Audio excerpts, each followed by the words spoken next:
कोण काय म्हणत त्याला फार महत्व देऊन त्यात मला वाटतं सरणावर पोळी भाजण्याचा प्रकार आहे. आपल्या स्वतःची पोळी भाजण्याचा प्रकार आहे. माझी रोहित पवारांनी या निमित्तानं सूचना आहे आणि आता हे सगळे आरोप करणं असे त्या भानगडी धंदे बंद करावे. त्यांनी कुटुंबात दुःख जागा झालेला आहे. चौकशी अंती जे काही होईल ते पुढे येईलच ना. त्याच्यामध्ये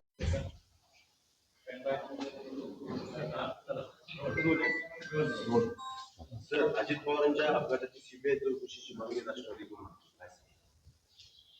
यापूर्वीच त्या अपघातासंदर्भात माननीय मुख्यमंत्र्यांनी DGCला पत्र देऊन त्या संपूर्ण प्रकारची संपूर्ण चौकशीच्या त्या ठिकाणी विनंती केलेली आहे. मला वाटतं याच्या संदर्भात जे वेगवेगळ्या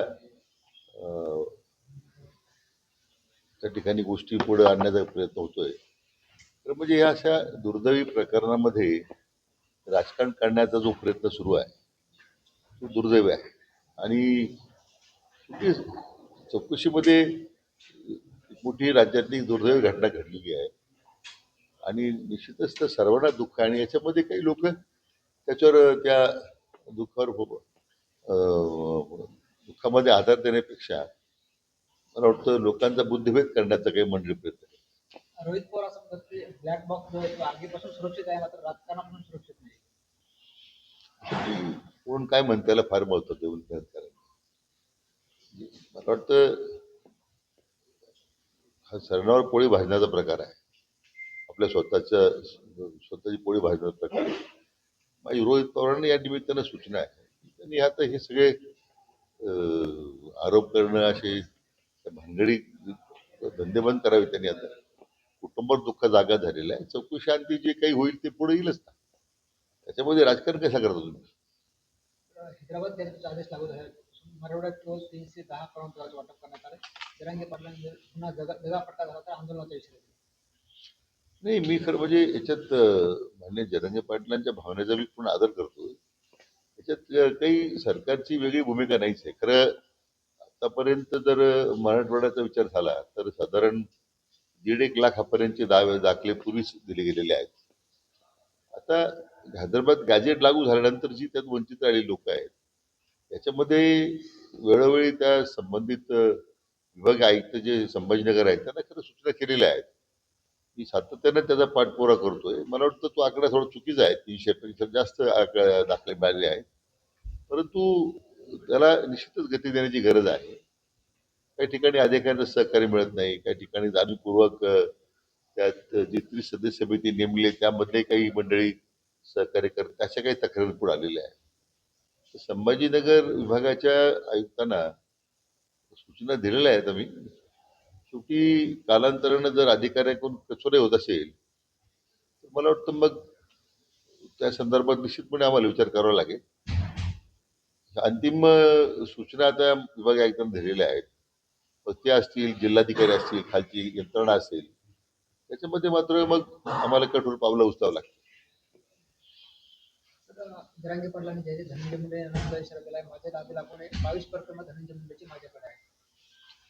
तो मान्य जरंगे पाटील साहेबांकडे धनंजय मुंडेंच्या संदर्भात काय प्रकरण आहेत काय नाही त्या व्यक्तिगत वादामध्ये मला जायची इच्छा नाही आहे. तो त्यांच्या स्तरावर त्यांनी त्या संदर्भात काय करायचं, काय आरोप करायचे, त्याच्यावर काय खुलासे करायचे त्याचा प्रश्न आहे.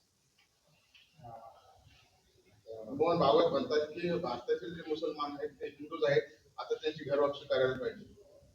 असे आदरणीय भागवतजी ज्येष्ठ आमचे मार्गदर्शक आहे. शेवटी त्यांच्या भूमिकेबद्दल त्यांनी मांडलेल्या भूमिकेबद्दल भाष्य करणं मला काही उचित वाटत नाही. मुस्लिम आरक्षणाचा विषय 5% आरक्षण रद्द करण्यात आलेलं आहे आणि शासनाकडून सुधारित आदेश जारी करण्यात आले. यापूर्वीच तो खरं आरक्षण रद्द करण्याची कार्यवाही सुरू होती. कारण तो काही त्याला एक विशिष्ट कालावधी मान्य उच्च न्यायालयाने दिलेला होता. त्याच्यानंतर मात्र ते आपोआप रद्द झालेले. ते काही कुणी रद्द करण्याची भूमिका नव्हती. असे की अन्य राज्यामध्ये सुद्धा जर माझी माहिती अशी की आंध्र प्रदेशमध्ये सुद्धा तो देण्याचा प्रयत्न झाला. तिथे ते न्यायालयाची कसोटीमध्ये टिकलं नाही. त्यामुळे विनाकारण काही मुस्लिम समाजाचं आरक्षण रद्द करण्याची भूमिका शासनाने घेतलेली असं मानण्याचं कारण नाही. यावर विद्या दिल्लीने ट्विट केलेलं आहे की ते म्हणतात पहिलेच मुस्लिम समाज हा आरक्षणापासून वंचित आहे. शिक्षण आणि नोकरीपासून वंचित आहे. त्यात आरक्षण काढल्यामुळे अजूनही परिणाम होईल. मुस्लिम समाज पूर्णपणे यापासून दूर राहील. मला असं काही वाटत नाही.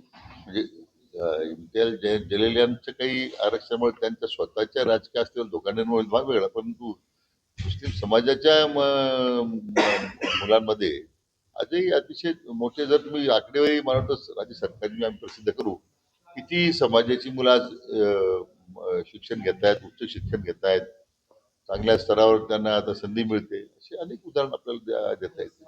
शिवसेना पक्ष आणि धनुष्यबाण यांच्या प्रकरणी आज सुप्रीम कोर्टात सुनावणी होणार. असे मान्य सर्वोच्च न्यायालयाच्या मध्ये सुरू असणाऱ्या प्रकरणात आपण काय भाष्य करणार? जरूर म्हणतात की आम्हाला बदनाम करण्याचं काम केलं, माझं कोणाला तरी पाहिजे, त्यासाठी हे सगळे खटपट झाले. असे तो जनता प्रत्येकाचा एक दृष्टिकोन पाहण्याचा वेगळा आहे. त्यात झिरवळ साहेबांना काय वाटतंय, पण मला वाटतं अतिशय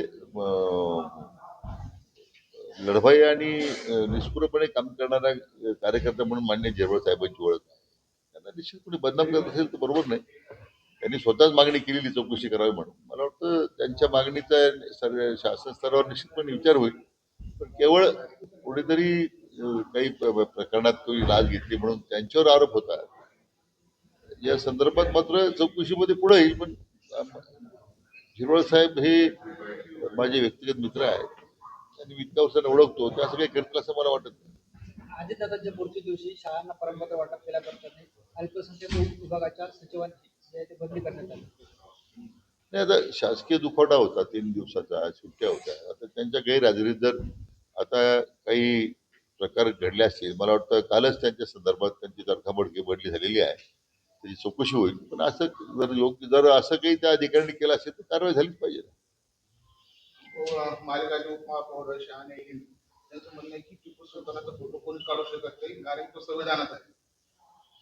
असं आहे की जे मुक्तफळ उधळली त्या उपमहापौरानं किंवा प्रदेशाध्यक्ष काँग्रेसच्या, ते सर्व स्तरातून त्याचा निषेध होतोय. जे लागून चालन जे झालेलं आहे, मला वाटतं त्याला काहीतरी परिसीमा असली पाहिजे. थँक्यू. बरं.